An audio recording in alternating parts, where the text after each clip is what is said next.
तो जो अगला सब टॉपिक है हम लोगों का वो है परसुइंग सोशल जस्टिस। हमने डिफरेंट डिफरेंट सोसाइटीज के बारे में पढ़ा कि कौन सी सोसाइटी ज़्यादा अच्छी है, कौन सी सोसाइटी ज़्यादा बुरी है। जॉन रॉल्स की थ्योरी से पहले हमने ये पढ़ा कि कौन सी सोसाइटी ज़्यादा अच्छी होगी। वैसे बेसिकली सोशल जस्टिस से आइडिया ही क्या मिला है हमें कि कौन सी सोसाइटी सबसे ज़्यादा अच्छी होगी, जिस सोसाइटी में रिच और पुअर के बीच में डिफरेंस बहुत कम हो। एंड इवन अगर डिफरेंस एग्जिस्ट करता है, क्योंकि हम डिफरेंस को तो नहीं हटा सकते, हर किसी का फाइनेंशियल कंडीशन हम एकदम सेम नहीं कर सकते, एंड कहीं ना कहीं किसी ना किसी प्लेटफॉर्म पे लोगों में डिफरेंसेस होंगे, यानी कि वो रिच हैं या पुअर हैं, ये डिफरेंसेस आएंगे, फाइनेंशियल डिफरेंसेस आएंगे। हाँ, कास्ट के बेसिस पे डिफरेंसेस नहीं आने चाहिए, क्योंकि कास्ट एक ऐसी चीज है जिस पे हमारा कंट्रोल नहीं है। हमारी फाइनेंशियल कंडीशन कैसी होगी इस पे तो हमारा कंट्रोल है, लेकिन कास्ट एक ऐसी चीज है जिस पे हमारा कंट्रोल बिल्कुल भी नहीं है। इसलिए ये जरूरी है, इस बात को समझना जरूरी है कि रिच और पुअर यानी कि फाइनेंशियल स्टेटस के बेसिस पे डिफरेंसेस आएंगे, बट सोशल बेसिस पे, कास्ट के बेसिस पे डिफरेंसेस आना ये बहुत गलत है। एंड ये इस टाइम पे सबसे बड़ी प्रॉब्लम है इंडिया की। तो अब हम पढ़ेंगे परसुइंग सोशल जस्टिस, यानी कि सोशल जस्टिस की तरफ हम लोग कैसे बढ़ें, कैसे हम एक ऐसी सोसाइटी बिल्डअप करें जहां पे हम सब लोगों के बारे में सोच रहे हों, जहां पे हम सबके भले के लिए सोचें, एंड पॉलिसीज भी बने तो ऐसी पॉलिसीज बने कि इवन पुअर को भी उसकी मिनिमम रिक्वायरमेंट जो है, उसकी जो बेसिक रिक्वायरमेंट्स हैं वो दी जाए।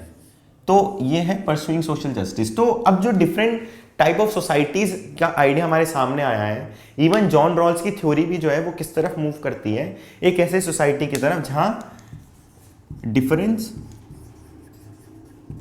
Between rich and poor is less. ठीक है, अब लेस से हमारा क्या मतलब है? लेस से मतलब ये नहीं कि बहुत ही कम हो। हर सोसाइटी में कोई ना कोई सुपर रिच भी होगा और हर सोसाइटी में कोई बहुत ज्यादा पुअर भी होगा।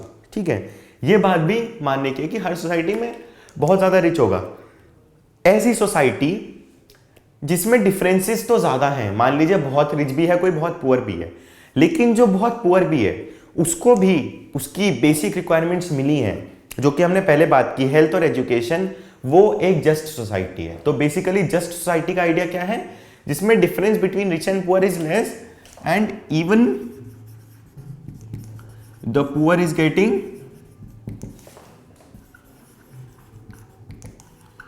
Basic facility. अब उसको भी अगर बेसिक फैसिलिटीज मिलेंगी तो उसका भी अपलिफ्टमेंट होगा।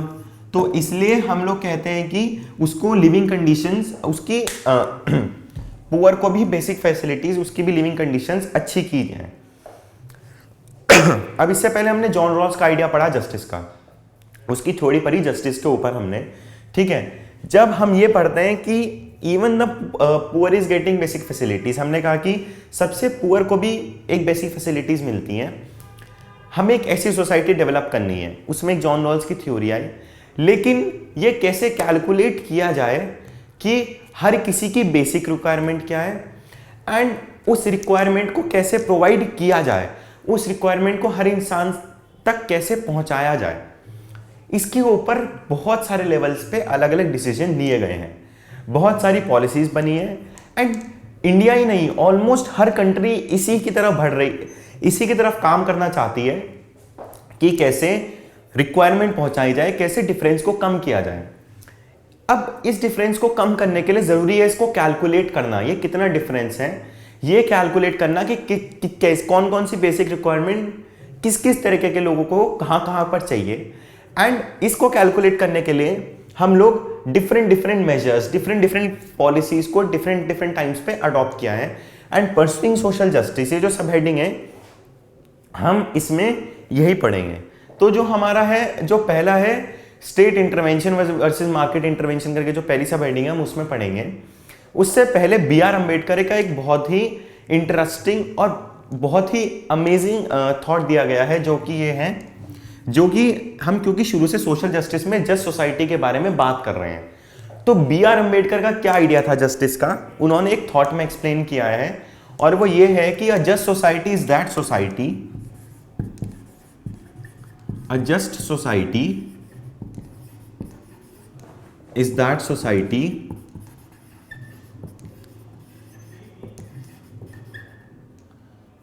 in which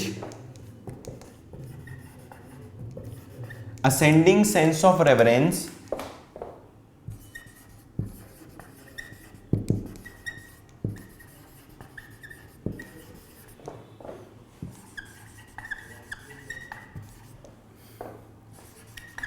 and ascending sense of reverence, reverence का मतलब होता है रिस्पेक्ट, यानी कि ये जो यानी कि ये रेवरेंस का जो सेंस है वो बढ़ता रहे, इंक्रीजिंग ऑर्डर में हो, and descending sense of contempt. Contempt का मतलब क्या होता है, जब आपकी मेंटालिटी में किसी की इज्जत कम हो रही है, आप किसी के लिए कम इज्जत करते हो, तो उसे कहते हैं descending sense of contempt is dissolved, वो डिसॉल्व की जाए into the creation of a compassionate society.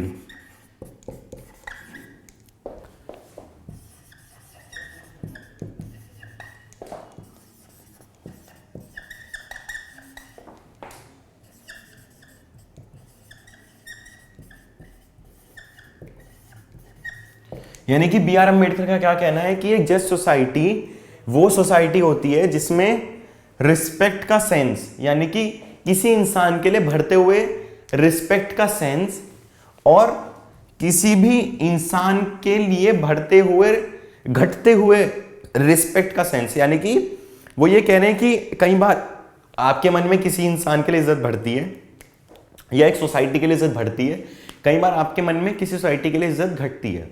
जब ये दोनों चीजें तो डिसॉल्व हो जाएं, यानी कि ये तो घुल जाएं, एंड ये घुलने के बाद हम इसको एक ऐसी सोसाइटी में डेवलप करने की कोशिश करें जो कि एक साथ रहती हो, जो कि कंपैशनेट हो, जिसके मन में एम्बिशंस हो, जो कि कुछ समाज के लिए करना चाहती हो। ये डॉक्टर बी आर अम्बेडकर का कहना था कि अ just society is that society in which ascending sense of reverence, यानी कि आपके लिए किसी की इज्जत बढ़ती हुई, and descending sense of contempt, यानी कि आपके लिए किसी की इज्जत घटती हुई, वो डिसॉल्व हो जाए, यानी कि वो घुल जाए या वो खत्म हो जाए। वो किस में डिसॉल्व हो, into the creation of a compassionate society, यानी कि उन दोनों को मिलाया जाए और एक ऐसी सोसाइटी बने जो कि कंपैशनेट हो, जिसमें एक तो प्यार भी हो, जिसमें बेसिक रिक्वायरमेंट्स भी प्रोवाइड की जाए, जिसमें लोग साथ रहें, और जिस सोसाइटी की एम्बिशंस हो, जो अपनी आवाज उठा सके जब कुछ गलत हो रहा हो, जिसमें डिफरेंस लोगों के बीच में बहुत ही कम हो, अच्छा हो कि अगर एग्जिस्ट ना करें, वो एक जस्ट सोसाइटी है। ये डॉक्टर बी आर अम्बेडकर का कहना है।